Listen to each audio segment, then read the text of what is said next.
So hello friends, in this video we are going to learn gravity chapter 8 of class 11th. So आपने नाम तो सुना होगा Isaac Newton का। Isaac Newton ने ही सबसे पहले कंसेप्ट रखा था ग्रेविटेशन का एंड बताया था कि कोई ग्रेविटेशनल फोर्स एग्जिस्ट करता है हमारे अर्थ पे जो हमें बाइंड करके रखता है अर्थ की सरफेस के साथ। जब एक ट्री के नीचे न्यूटन इसाक न्यूटन बैठे हुए थे तो एक एप्पल उनके ऊपर गिरा था एंड उनको सोचने में मजबूर किया था कि ये एप्पल नीचे ही क्यों गिरा है, ये स्पेस में ऊपर क्यों नहीं गया। उसके उसके बाद उन्होंने इसके बाद ऊपर रिसर्च करी और उनके पास एक कंसेप्ट आया, उन्हें समझ में आया कि एक कोई ग्रेविटी जो एग्जिस्ट करती है हमारे अर्थ पे, जो सरफेस पे सारी चीज़ को बाइंड करके रखती है। सबसे पहले जो न्यूटन्स लॉ ऑफ ग्रेविटेशन था वो क्या था।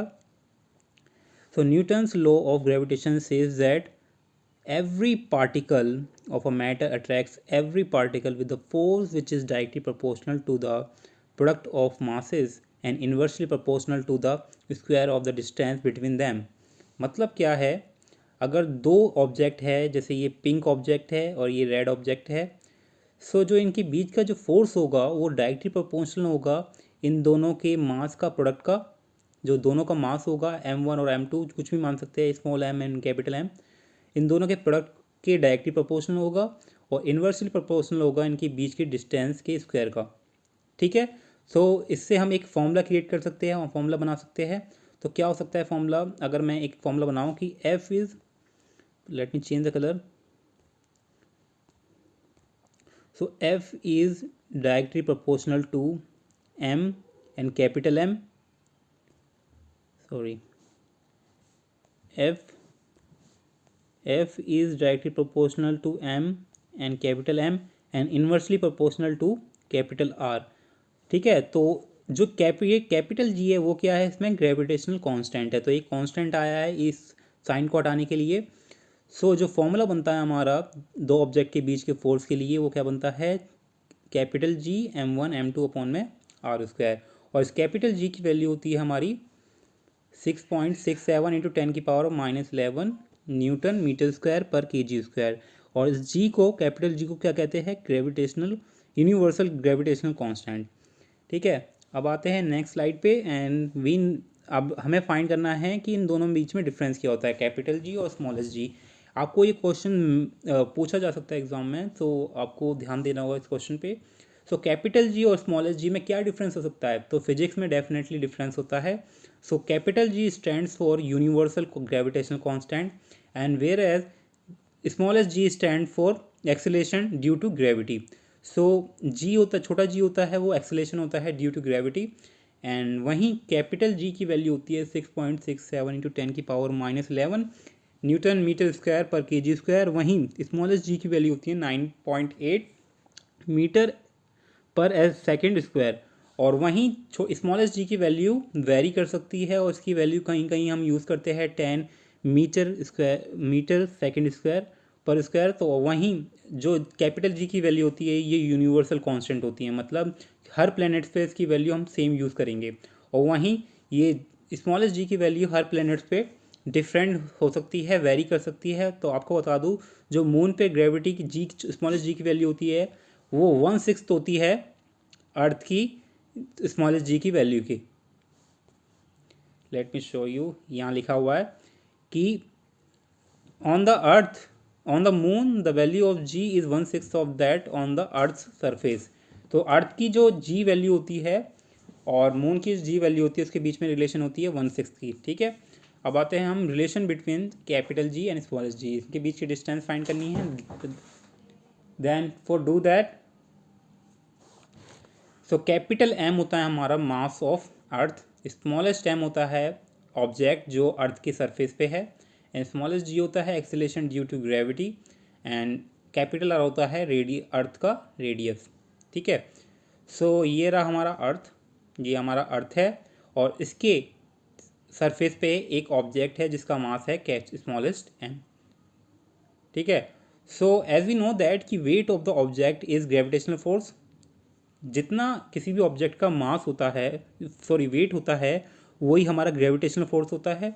तो वेट ऑफ द ऑब्जेक्ट क्या होगा हमारा mg, एंड वहीं ग्रेविटेशन फोर्स का फॉर्मूला भी बताया था मैंने, जी कैपिटल एम छोटा एम अपॉन में are square. Okay, and so smallest m दोनों साइड है, दोनों कट जाएंगे और स्मॉलेस्ट जी इक्वल टू क्या आ जाएगा, जी एम अपॉन में are square. So relation find होगी हमारी, relation between smallest g and capital G. So now in the next slide हम पढ़ेंगे कि अगर कोई ऑब्जेक्ट एच हाइट पे अर्थ सरफेस से रखा हुआ है तो उसमें जी की रिलेशन क्या होगी कैपिटल जी से।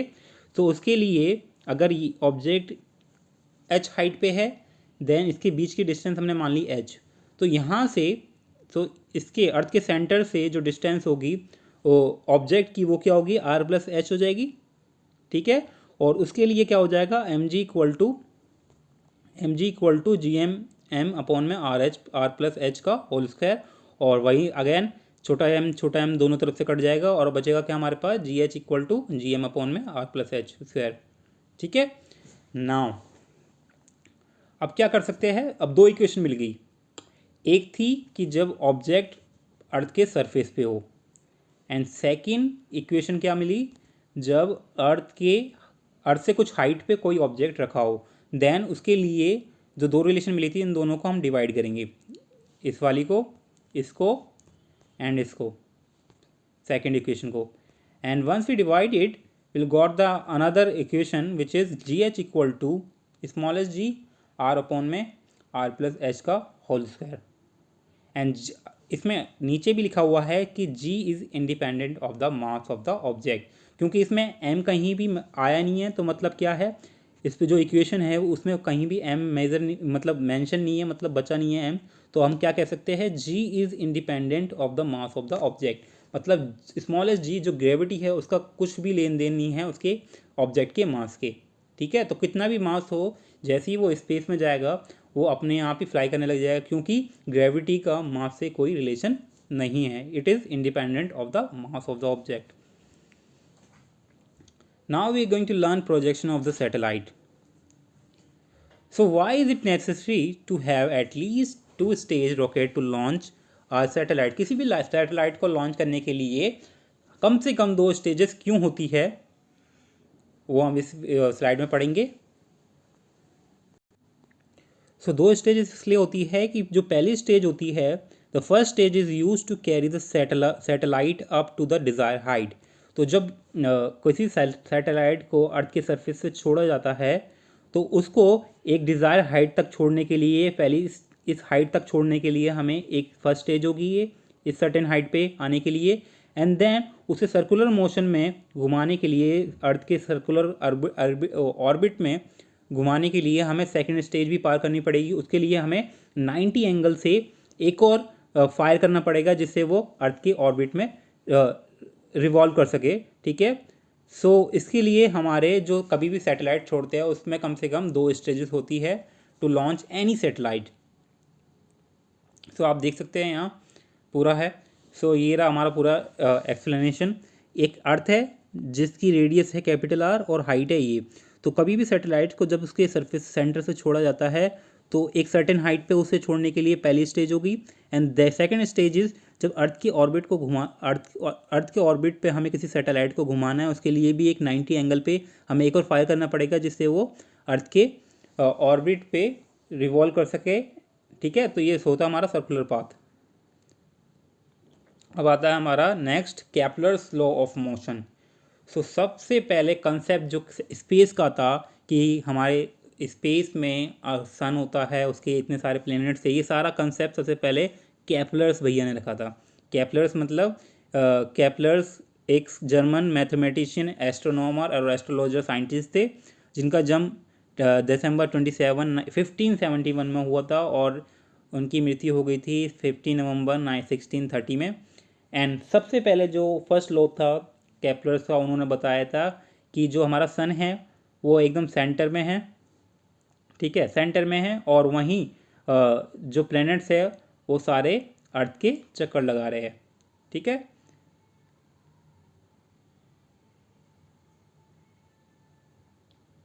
And this point is called aphelion and this point is called perihelion, and ये जो है ये हमारा होगा minor axis, and this is our major axis.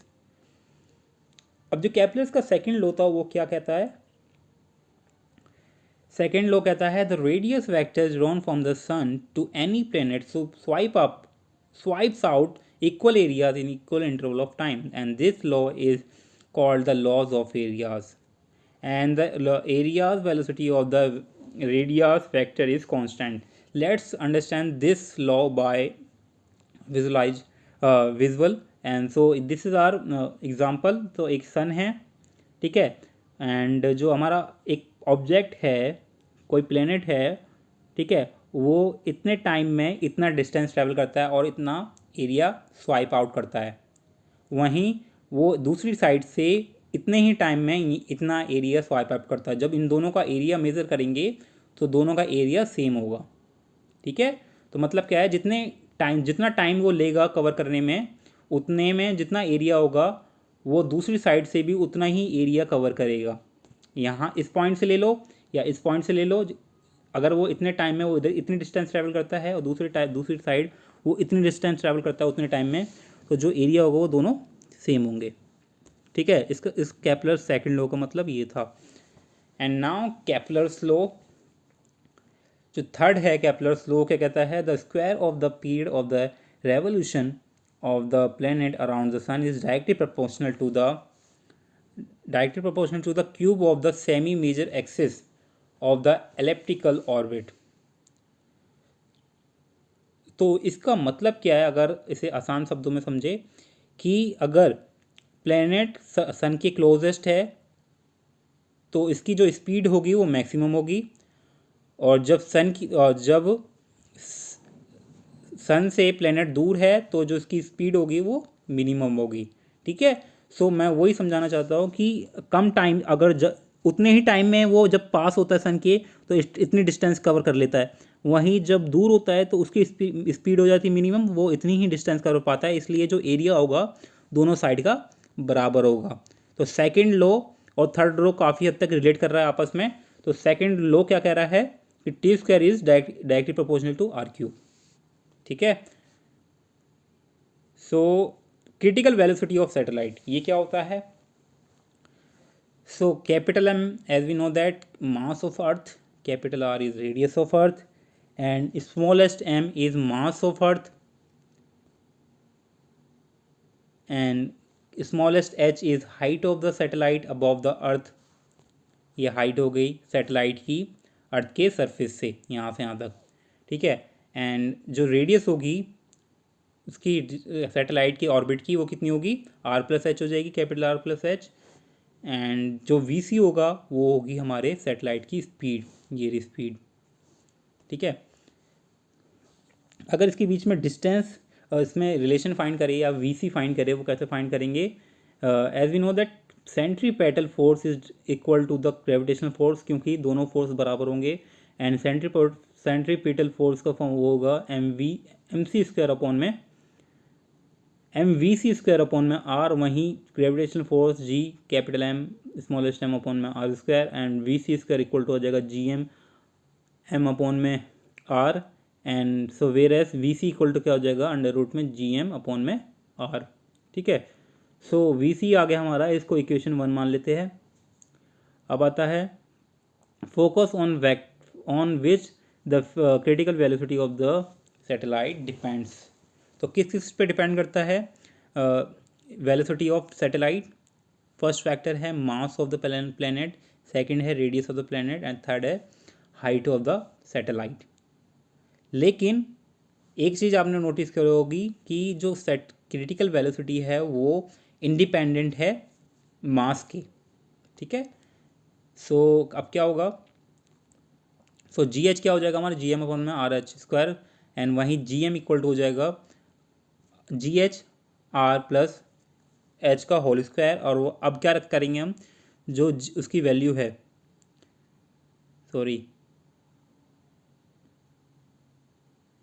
अब GM की वैल्यू हम उसमें पुट कर देंगे। सो हमारा क्या आएगा answer? Finally VC equal to आ जाएगा हमारा GH ब्रैकेट में R+H। तो क्या करेंगे हम इसमें?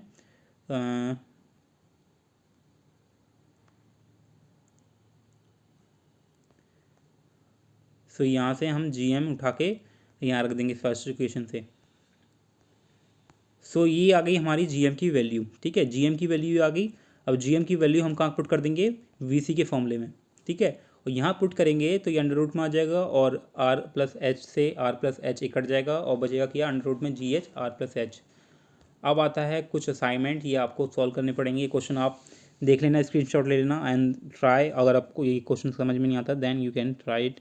तो इसमें क्या करना है, modify the equation to find the critical velocity of the satellite very close to the surface of the earth. इसमें क्या है, जब छोटा जो h है वो वेरी वेरी स्मॉल है r से, तो इसमें क्या हो जाएगा, जब h बहुत ही छोटा है r से, सो h को हम इग्नोर मार सकते हैं और जो फाइनल आंसर होगा VC वो क्या होगा हमारा, अंडर रूट GH/R, ठीक है, ये हो सकता है।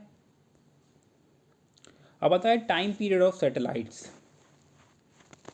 टाइम पीरियड सैटेलाइट मतलब the time taken by the satellite to complete one revolution around the earth is called period time, periodic time and time period.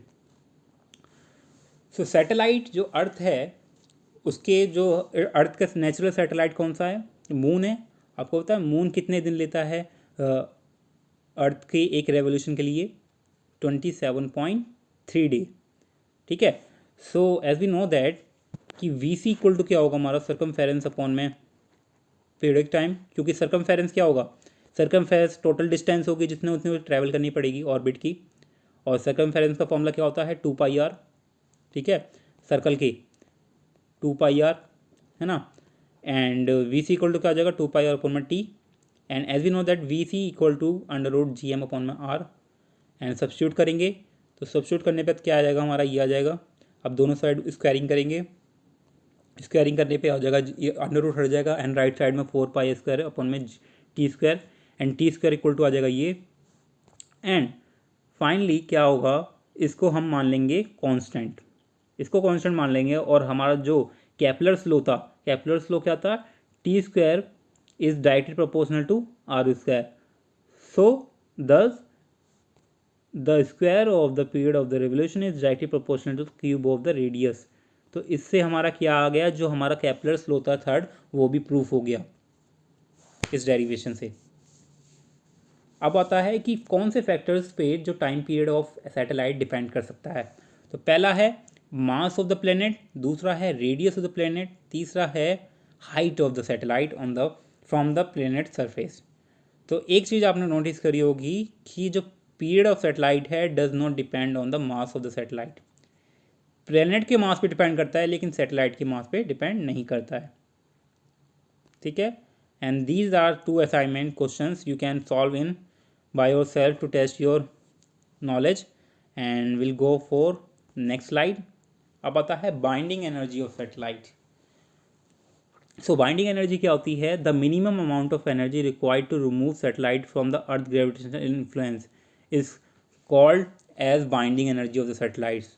मतलब बाइंडिंग ऑफ सैटेलाइट क्या होती है, मिनिमम एनर्जी जिससे वो अर्थ के ग्रेविटेशनल फोर्स से हट जाए, मतलब इसका जो इन्फ्लुएंस है अर्थ के ग्रेविटेशनल का वो रिमूव हो जाए और वो अर्थ के कांटेक्ट से दूर हो जाए, तभी तो वो दूसरे प्लेनेट पे जा सकती है। तो ये कंसेप्ट जो यूज़ हुआ था, हमने मिशन मंगल मूवी देखी होगी आपने, तो उसमें यही कंसेप्ट यूज़ हुआ था कि जैसे जैसे वो फर्स्ट स्टेज पार कर लिया, एक सर्टेन हाइट पे चलेगी, ऑर्बिट पे चलेगी एंड देन 90 डिग्री पे एक और फायर करते हैं और फिर वो सर के ऑर्बिट्स को रिवॉल्व करते हैं, है ना, ऑर्बिट पे रिवॉल्व करते हैं एंड देन एक और फायर करते हैं और इतनी एनर्जी यूज़ करते हैं जितने में वो अर्थ के ग्रेविटेशनल फोर्स के इन्फ्लुएंस से हट जाए, रिमूव हो जाए, ठीक है।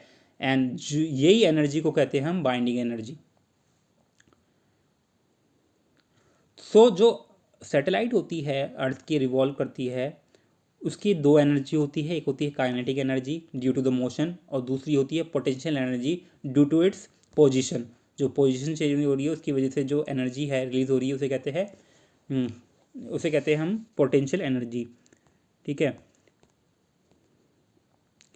सो मैंने जैसे बताया था कि काइनेटिक एनर्जी क्या होती है, the energy process by the body due to the motion is called its kinetic energy, and kinetic energy का फॉर्मूला होता है हमारा half mv², where m is the mass of object and v is the velocity. ठीक है, and अब आते हैं हम पोटेंशियल एनर्जी। सो ये जो एनर्जी होती है वो किसकी वजह से रिलीज होती है? Due to its position. ठीक है, और इसे कहते हैं हम पोटेंशियल एनर्जी, और पोटेंशियल एनर्जी का फॉर्मूला होता है mgh, where g is the gravity, m is the mass and h is the height above the surface। ठीक है, अगर हम बाइंडिंग एनर्जी फाइंड करें सैटेलाइट की तो वो क्या होगी? सो यही हमारा जनरल जो फिगर है वो यही है, एंड वी सी हमें पता है क्या है, √GM/r, और काइनेटिक एनर्जी हमें पता है। ठीक है, अगर हम सब्स्टिट्यूट कर दे वी सी की वैल्यू यहाँ इसमें काइनेटिक एनर्जी में, तो ये क्या आ जाएगा हमारा Gmm/r। ठीक है, हाफ। एंड अब क्या होगा? सो जो ग्रेविटेशनल पोटेंशियल होगा वो at a certain distance d from the centre of the earth is Gb = -Gm/r, and potential energy क्या होगा हमारा? Gravitational potential multiply mass of the object. So जो हमारा पोटेंशियल एनर्जी आएगा in form of gravitational constant वो क्या होगा हमारा? Gmm/r। ठीक है, एंड टोटल एनर्जी क्या होती है? Kinetic energy plus potential energy, तो दोनों की वैल्यू हम यहाँ पुट कर देंगे। काइनेटिक एनर्जी हमारी इतनी निकली थी एंड पोटेंशियल एनर्जी हमारी इतनी निकली, दोनों को ऐड करेंगे तो हमारा आएगा कैपिटल G स्मॉलेस्ट जी m, sorry capital G capital M smallest m upon में 2r। ठीक है, तो जो नेगेटिव साइन है वो क्या डिनोट करता है कि जो सैटेलाइट है वो क्या है? बाउंड टू द अर्थ है due to the gravitational force of the earth. क्योंकि एक फोर्स लग रहा है, तो जो फोर्स है उसकी डायरेक्शन क्या होगी? जो फोर्स है उसकी डायरेक्शन क्या होगी? तो ये मेरा ऑर्बिट है अर्थ का, और यहाँ से फोर्स कैसे लग रहा है? ऐसे लग रहा है, तो ये अपोजिट डायरेक्शन में लग रहा है, इसलिए इसका साइन क्या आ रहा है? माइनस का। ठीक है, सो बाइंडिंग एनर्जी निकल गई हमारी, कितनी है? Gmm/2r। अगर सर्टेन हाइट पे बात करें तो r क्या हो जाएगा हमारा? r+h, तो r सब्स्टिट्यूट कर देंगे तो फाइनल आंसर ये हो सकता है कि इसको क्या लिख सकते हैं हम? Gmm/2R+h। ठीक है, अब आता है वेटलेसनेस इन द सैटेलाइट। तो जो वेट होता है बॉडी का वो किसकी वजह से होता है? ग्रेविटेशनल फोर्स की वजह से होता है जो अर्थ पे होता है। ठीक है, क्योंकि स्पेस में जो किसी भी बॉडी का जो वेट होगा वो जीरो हो जाता है क्योंकि वहाँ ग्रेविटेशनल फोर्स एग्जिस्ट नहीं करता है। सो जो वेट एग्जिस्ट करता है हमारे अर्थ पे वो किस लिए होता है? Only due to the gravitational force. ठीक है, and when a person stands on a floor and he exerts a force on the floor in turn exerts a force normal reaction on the person। तो suppose एक आदमी खड़ा है floor के ऊपर, ठीक है, तो ये एक सर्टेन फोर्स ये फ्लोर की तरफ कर रहा होगा, तो इसकी फोर्स की डायरेक्शन होगी उस साइड होगी। वहीं जो फ्लोर होगा उसका भी एक फोर्स होगा जो पर्सन की तरफ होगा। ठीक है, आदमी की तरफ होगा। तो मतलब क्या है? जो फोर्स है जो फ्लोर एग्जर्ट कर रहा है वो क्या होगा? Is equal to the weight of the person. जितना वेट होगा उतना ही जो फ्लोर है वो भी उतना ही फोर्स निकालेगा। मतलब क्या होता है? तो मतलब क्या कह सकते हैं हम? जो वेट होता है वो क्या होता है? mg। ठीक है, the acceleration due to gravity and the person has a feeling of weight due to this normal reaction. इस नॉर्मल रिएक्शन को क्या कह रहे हैं? जो अर्थ के सरफेस से एक फोर्स एग्जर्ट हो रहा है उसको कह रहे हैं हम नॉर्मल रिएक्शन। तो जो कोई भी नॉर्मल पर्सन होता है वो वेट तभी फील करेगा जब अर्थ का सरफेस उसे एक फोर्स एग्जर्ट करेगा उसके ऊपर, तभी वो। क्योंकि अर्थ स्पेस में ऐसा कोई ग्रेविटेशनल फोर्स नहीं होता है, इसलिए उसमें कोई भी इंसान वेटलेस फील करता है।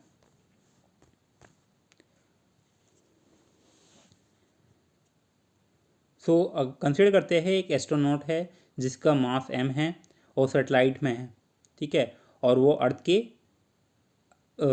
के राउंड मूव कर रहा है, ठीक है, in a circular orbit. There is a centripetal force on the planet, sorry, satellite and the astronaut, and thus the both are attracted toward the earth with the same acceleration due to earth gravitational force. Suppose एक अर्थ है हमारा और अर्थ के चारों ओर एक satellite revolve कर रही है, ठीक है, और इस सैटेलाइट में एक आदमी है जिसका मास m है, ठीक है. सो जो क्योंकि अब सेंटर एक जो अर्थ का सेंटर है वो एक फोर्स एग्जर्ट कर रहा होगा और जिसकी वजह से जो सैटेलाइट है अर्थ के ऑर्बिट में चक्कर लगा रही है. तो ये फोर्स जो फोर्स है वो किसकी वजह से आ रहा है? ग्रेविटेशनल फोर्स की वजह से. सो क्योंकि जो एस्ट्रोनॉट है कोई भी फोर्स फ्लोर सैटेलाइट के फ्लोर पे एग्जर्ट नहीं कर पा रहा है, इसलिए सैटेलाइट का जो फोर्स है वो जो सैटेलाइट का जो फ्लोर है वो भी एग्जर्ट नहीं करेगा normal reaction to the astronaut. इसकी वजह से जो एस्ट्रोनॉट की जो फीलिंग होगी वो क्या होगी? वेटलेस होगी. वो एकदम वेटलेस फील करेगा, ऐसा लगेगा उसको कोई वेट ही नहीं है. लेकिन हमें एक चीज़ याद रखनी पड़ेगी कि एस्ट्रोनॉट का जो मास होता है एकदम जीरो नहीं हो जाता है. जो ये कंडीशन होती है वेटलेसनेस की, इसको कहते हैं हम जीरो ग्रेविटी कंडीशन. और इसका मतलब वेटलेसनेस का एकदम मतलब नहीं है कि एब्सेंस ऑफ ग्रेविटी, हल्की फुल्की ग्रेविटी रहती है जब तक वो अर्थ के कांटेक्ट में रहता है, जब तक वो अर्थ के रिवॉल्व करते रहता है, ठीक है. अब आते हैं हमारे escape velocity of the satellite. तो एस्केप वेलोसिटी क्या होती है? मिनिमम वेलोसिटी एट विच जिससे वो अर्थ के जो ऑर्बिट है जब चक्कर लगा रहा है उसके ऑर्बिट से वो बाहर निकल सके, ठीक है. तो कैसे होगा? तो minimum velocity with which a body should be projected from the surface of the earth so that it escape the gravitational field of the earth is called the escape velocity of the अर्थ. वही कह रहा है ये कि इतनी minimum velocity जिस पे वो अर्थ के ऑर्बिट से मूव कर सके और दूसरे ऑर्बिट में जा सके या दूसरे प्लैनेट्स की तरफ जा सके. सो ये कब होगा? सो एग्जर्ट कब करेगा? सो एग्जर्ट तभी करेगा जब इसकी वेलोसिटी अर्थ की वेलोसिटी से ज़्यादा हो जाएगी, ठीक है. तो उसके लिए हमें एक फायर करना पड़ेगा. सो आपने अगर मिशन मंगल में मूवी देखी होगी तो उसमें परफेक्ट एग्जांपल दिखाया है कि कैसे अर्थ के ऑर्बिट से हमें निकलना होता है, कैसे निकल सकते हैं. तो उसके लिए मिनिमम बाइंडिंग एनर्जी चाहिए होती है और मिनिमम वेलोसिटी चाहिए होती है, जिसकी वजह से हम ग्रेविटेशनल फोर्स होता है उसके इन्फ्लुएंस को ख़त्म कर सकते हैं. अब आता है हमारा एस्केप वेलोसिटी ऑफ सैटेलाइट, वही चल रहा है हमारा भी. तो consider satellite mass m and stationary on the surface of the earth, ठीक है. And the binding energy of satellite हमने फाइंड करा था, क्या है? Gmm/r. So to escape from the earth influence energy must be provided satellite in the form of kinetic energy. So जो escape velocity होगी उसको कैसे निकाल सकते हैं? काइनेटिक एनर्जी बराबर इक्वल टू होगा potential energy, and V C square equal to आ गया हमारा 2 r, एंड वी सी आ जाएगा हमारा अंडर रूट में 2 gm/r. तो ये होगी हमारी एस्केप वेलोसिटी. इतनी मिनिमम वेलोसिटी चाहिए होगी जिससे वो अर्थ के इन्फ्लुएंस से, मतलब अर्थ के इन्फ्लुएंस को ख़त्म कर सके और अर्थ के ऑर्बिट से हट सके. क्योंकि जब तक वो अर्थ के ऑर्बिट में रहेगा वो अर्थ के चक्कर लगाता रहेगा, जैसे मून लगा रहा है. हमें अर्थ के ऑर्बिट से बाहर निकलना है और दूसरे प्लेनेट पे जाना है, तो उसके लिए हमें इतनी वेलोसिटी होनी चाहिए जिससे वो अर्थ के इन्फ्लुएंस को ख़त्म कर सके. तो ये वेलोसिटी जो होती है वो हमेशा अर्थ की वेलोसिटी से ज़्यादा होती है, ठीक है.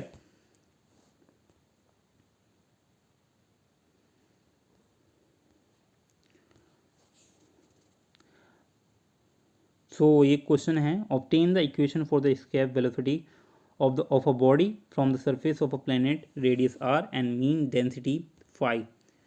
तो इसके लिए हमें इसके वेलोसिटी की एक इक्वेशन फाइंड करनी होगी. तो ये आपके लिए क्वेश्चन है and these are the questions you can may solve it. अब आता है variation of g with the altitude. तो एज वी नो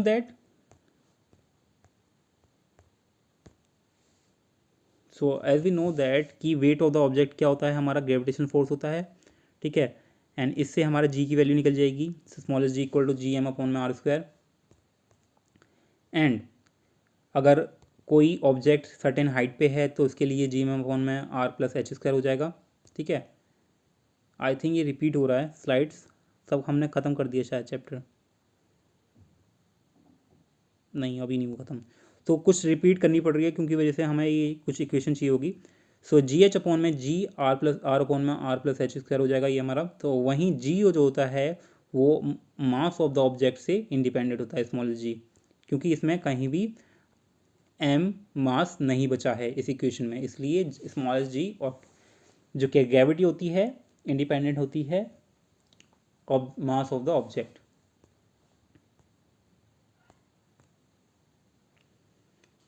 सो ये आ गया हमारा। एंड इसको हम क्या लिख सकते हैं,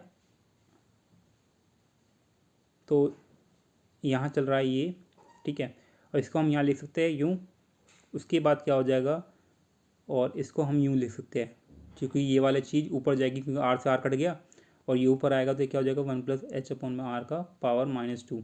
ठीक है, और बाइनोमियल हमारा क्या आ जाएगा, जी एच अपॉन में जी इक्वल टू 1 - 2 एच अपॉन में आर। ठीक है, and since the higher power of H R is neglected, तो जब आप इसे सॉल्व करोगे ना तो इसमें कौन सा फॉर्मूला लगेगा, ए प्लस बी का होल स्क्वायर, तो बाइनोमियल हिसाब से लगेगा। बाइनोमियल अगर आपने सॉल्व करी होगी, अगर आपने मैथ में है ये 7 चैप्टर है, आप उसमें आप इसे 7 ही 8 चैप्टर है, उसमें जो कंसेप्ट है उसको यूज़ करके आप इसे एक्सपेंड करोगे, किसी भी इक्वेशन को एक्सपेंड करने के लिए उसमें you binomial expansion use concept use किया जाता है। अब आता है हमारा variation of d due to depth. So variation क्या हो सकती है जी में due to depth, and as we know that density क्या होता है हमारा, मास अपॉन में वॉल्यूम, तो मास क्या होगा हमारा वॉल्यूम इनटू डेंसिटी, है ना। एंड वॉल्यूम क्या होता है अर्थ का, अर्थ की शेप क्या होती है स्फेयर में, एंड स्फेयर का वॉल्यूम क्या होता है 4/3 pi R cube, Y density 5। And अगर हम इसे जी के फॉर्मूले में रखेंगे, और जी स्मॉल जी का फॉर्मूला क्या होता है जी एम अपॉन में आर स्क्वायर, सो यहाँ हम रख देंगे एम की जगह मास ऑफ अर्थ की जगह, और रखते ही हमारा स्मॉलेस्ट जी का फॉर्मूला क्या आ जाएगा हमारा 4/3 पाई आर 5 जी। ठीक है, नाउ सो जो एक्सेलरेशन होगा एट सर्टेन, सपोज कि एक पॉइंट पी है, ठीक है, वो सर्टेन डेप्थ पे है ना, तो उसके लिए जो ग्रेविटी होगी वो क्या होगी, तो जो डिस्टेंस होगी उसकी वो क्या होगी, ये होगी r-d। ठीक है, और r-d के लिए तो जी डी क्या हो जाएगा हमारा, आर की जगह क्या रख देंगे r-d रख देंगे, सेम चल रहा है वही चीज़, कुछ डिफरेंस नहीं है। ठीक है, उसके लिए जो हमारा फॉर्मूला क्या होगा जी डी के लिए, बस हमें आर की जगह क्या रख देना है r-d रख देना है, और सेम फॉर्मूला होगा डेंसिटी के फॉर्म में। अब दोनों इक्वेशन को हमने मान लिया, तो ये जो पहली वाली इक्वेशन थी, ये पहली वाली इक्वेशन थी, ये जनरल इक्वेशन थी। ठीक है, डेप्थ नहीं है, कोई नहीं है, बस अर्थ के सरफेस पे ऑब्जेक्ट होगा। अब ये है कोई सर्टेन डेप्थ पे, उसके लिए दूसरी इक्वेशन आती है हमारी ये वाली। ठीक है, ये वाली, अब दोनों इक्वेशन को हम डिवाइड करेंगे तो डिवाइड करने पे आता है हमारा कुछ ये जी डी अपॉन में जी इक्वल टू r-d अपॉन में आर। सो जब r को दोनों साइड रखेंगे तो 1 - d अपॉन में आर हो जाएगा, और जी डी इक्वल टू हो जाएगा हमारा 1 - d अपॉन में आर। तो इसको क्या कहेंगे हम, this is the expression for the acceleration due to gravity at certain D depth D below the surface of the earth. So हम क्या कह सकते हैं, हम कह सकते हैं जो ग्रेविटी है वो डिक्रीज करती है विद डेप्थ, जितनी जितनी ज़्यादा डेप्थ में जाएंगे, अर्थ के सरफेस के डेप्थ में जाएंगे, उतनी उतनी अर्थ की जो ग्रेविटी है वो कम होती जाएगी। ठीक है,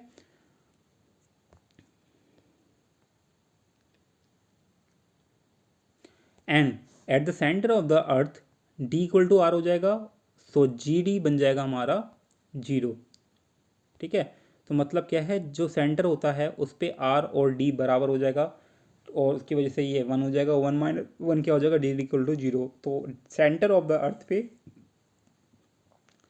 जो वो जी डी होता है वो 0 होता है, इसलिए हमेशा जो बॉडी ऑफ मास होता है उसे हम सेंटर पे लेते हैं, क्योंकि इस टाइम पे जो वेट ऑफ द वेट हो जाता है वो इक्वल टू होता है 0 के। और मास बिकम्स जीरो हो जाता है, क्योंकि इस पॉइंट पे हमारा जो मास होता है वो जीरो हो जाता है सेंटर पे। तो हम अगर ग्राफ से समझे तो जैसे जैसे हम डेप्थ में जाएंगे वैसे वैसे ग्रेविटी कम होती जाएगी, जैसे जैसे हम आउटसाइड जाएंगे एक सर्टेन पॉइंट पे वैसे वैसे वहाँ भी ग्रेविटी हमारी कम हो रही है। ठीक है, एटीट्यूड पे भी जा रही है, एल्टीट्यूड पे तभी भी कम हो रही है, और जितना इनसाइड जाएंगे तभी और कम हो रही है। तो एक जो सेंटर होता है यहाँ हमारी जो ग्रेविटी होती है वो मैक्सिमम होती है। अब आता है what is latitude. So latitude of a location on earth is the angular distance of that location of south and north of the equator. So ये क्या होती है हमारी latitude? एंगुलर डिस्टेंस होती है साउथ और नॉर्थ इक्वेटर की। ठीक है, सो लैटिट्यूड ऑफ इक्वेटर की जो एंगल होगा वो होगा 0।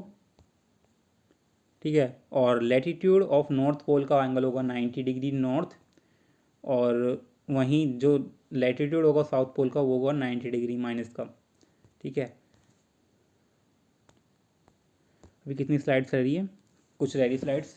तो variation of ji due to the latitude, हमने हाइट का पढ़ लिया, डेप्थ का पढ़ लिया, अब लैटिट्यूड का पढ़ेंगे। क्योंकि जो अर्थ होता है वो रोटेट करता है वेस्ट टू ईस्ट। सपोज ये हमारा सन है और ये हमारा सन का अर्थ का ऑर्बिट है जहाँ अर्थ चक्कर लगा रहा है, तो ये कैसे मूव करता है, वेस्ट टू ईस्ट, ऐसे मूव करता है। ठीक है, ऐसे वेस्ट टू ईस्ट। ठीक है, so the angular velocity of earth will be, angular velocity को डिनोट करते हैं ओमेगा से, इसका साइन ओमेगा होता है ऐसा कुछ। And every point on the surface of the earth is moving in a circle. तो किसी भी पॉइंट को लेंगे अर्थ के, वो क्या होगा, सर्कुलर मोशन में होगा, क्योंकि वो अर्थ के सन के सर्कुलर ऑर्बिट में रिवॉल्व कर रहा है। सो मतलब क्या है, जो भी सारे पॉइंट्स होंगे अर्थ पे वो क्या होंगे, एक्सीलरेटेड मोशन में होंगे।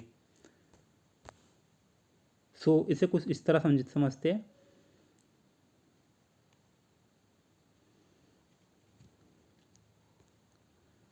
सो ये है हमारा साउथ पोल, ये है नॉर्थ पोल। ठीक है, और ये है हमारा इक्वेटर्स, ये पॉजिटिव और ये नेगेटिव। सो अगर ये ऐसे मूव करेगा तो ये पॉजिटिव होगा। ठीक है, एंड इसके एंगल की बात करें तो एंगल कैसे बताया था, इसका एंगल कितना था, जो नॉर्थ पोल का एंगल था वो 90 डिग्री था। तो नॉर्थ पोल का एंगल होगा 190 होगा क्योंकि ये ऊपर है, और साउथ पोल का क्या होगा 90 माइनस का, क्योंकि ये नीचे है ना। तो देख रखा है इसमें पहले से पॉजिटिव और नेगेटिव, ऊपर पॉजिटिव और नीचे नेगेटिव, और जो इक्वेटर होगा वो कितना होगा, 0 होगा।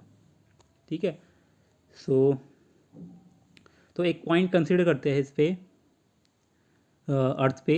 सो a body at a point P, so एक बॉडी है पॉइंट पी पे, एंड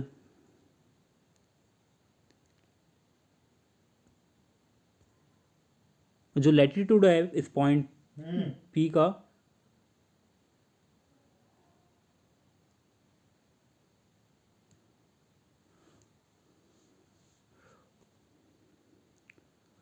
सो क्योंकि जो ये पी पॉइंट है ये मूव करेगा सर्कुलर मोशन में, तो जो इसका सेंटर क्रिएट होगा उसको माना है हमने क्यू। ठीक है, और जो इसकी रेडियस होगी उसे माना हमने पी क्यू। इसे रिमूव कर देता हूँ, मैं दिखा देता हूँ। तो जैसे ही अगर ये पॉइंट है अर्थ का, ठीक है, अर्थ का, तो ये भी सर्कुलर मोशन में मूव करेगा, तो इसकी वजह से जो सेंटर होगा उसे माना हमने क्यू। एंड हाँ, और क्या था दूसरा पॉइंट, जो इसकी रेडियस होगी उसे मानेंगे हम पी क्यू, है ना। And P Q equal to क्या होगा हमारा R, and X O P क्या है, X O P, X O P क्या होगा हमारा, वो सॉरी, ये थोड़ा जो स्क्वायर बना हुआ है इसका मतलब है ये फाई। ठीक है, सो ओ पी क्यू भी हमारा क्या होगा, ओ पी क्यू कहाँ है, ओ पी क्यू, तो ओ पी क्यू हमारा दे रखा है alternate angle, and A R equal to हो जाएगा हमारा आर आर ओमेगा 2। ये कैसे हो गया, ये एक्सेलरेशन होगा, और एक्सेलरेशन का फॉर्मूला क्या होता है हमारा, एम ए होता है, सॉरी एक्सेलरेशन का फॉर्मूला क्या होता है, वेलोसिटी टर्म में टाइम होता है, ठीक है, एंड टाइम क्या हमारा, टाइम होगा हमारा, ठीक है, तो उसकी वजह से ही जो ओमेगा जो एंगुलर वो होगी वेलोसिटी वो स्क्वायर हो जाएगी, ठीक है। तो consider O P Q, O P Q से क्या होगा हमारा, ओ पी को कंसिडर करते हैं, इसमें हम पाइथागोरस थ्योरम यूज़ करेंगे, एप्लीकेशन ऑफ ट्रिग्नोमेट्री यूज़ करेंगे। तो कॉस कहाँ है, पी क्यू अपॉन में ओ पी, पी क्यू कहाँ है, पी क्यू अपॉन में ओ पी। तो इस एंगल को कंसिडर कर रहे हैं, इस एंगल को, ये एंगल, इस ट्रायंगल को, सॉरी इस ट्रायंगल को कंसिडर करेंगे। तो इसमें बेस क्या हो जाएगा हमारा पी क्यू, एंड हाइपोटेन्यूज क्या हो जाएगा हमारा ओ पी, और एंगल क्या होगा हमारा इसके लिए, ये फाई, अल्टरनेटिव एंगल, ठीक है। तो पी क्यू हमारा है आर, और ओ पी हमारा रेडियस, रेडियस ऑफ अर्थ है। So smallest R equal to क्या हो जाएगा हमारा, आर कॉस थीटा, थीटा नहीं फाई है, ठीक है। एंड सो एंगुलर क्या हो जाएगा हमारा, एंगुलर हो जाएगा हमारा, sorry angular acceleration, centripetal acceleration क्या हो जाएगा हमारा आर, और उसकी जगह आर की जगह क्या रख देंगे, स्मॉलेस्ट का आर की जगह क्या रख देंगे हम, आर कॉस फाई, ठीक है। सो इसे हम अगर इसे और अच्छे से लिखेंगे तो क्या हो जाएगा हमारा ए R equal to capital R omega cos phi. अब आता है variation of ji due to latitude, वही चल रहा है हमारा topic. So A equal to आ गया हमारा, अगर ए इक्वल टू निकालेंगे क्या आएगा हमारा, radial component of the centripetal acceleration क्या होगा हमारा ए आर कॉस फाई, एंड इसकी वैल्यू हम यहाँ पुट कर देंगे सेकंड वाले में। तो सेकंड इक्वेशन कुछ इस तरह आएगी हमारी। तो effective acceleration g dash due to the gravity at point p is directed towards the center of the earth is given by, so कुछ ऐसा फॉर्मूला बनेगा हमारा g dash equal to G minus R omega cos square phi. सो मतलब क्या है, latitude, latitude increase करता है, देन कॉस जो फाई होगा वो डिक्रीज करेगा, और उसकी वजह से जी डैश इंक्रीज करेगा। सो आई थिंक हमारा जो चैप्टर है वो ऑलमोस्ट फिनिश हो चुका है। एंड तो हम क्या कह सकते हैं, जी डैश की जो वैल्यू है वो इंक्रीज होती है as we move from equator to the pole due to the radiation of, due to the rotation of the earth, ठीक है। And this is our assignment. So now you need to find the expression or the value for the acceleration due to the gravity at the equator, and दूसरा है expression find करनी है due to gravity at the poles. ये दोनों equation आपको find करनी पड़ेगी, and let me know in comment section if you find it, and thanks for watching. If you like the video then don't forget to subscribe. Bye bye.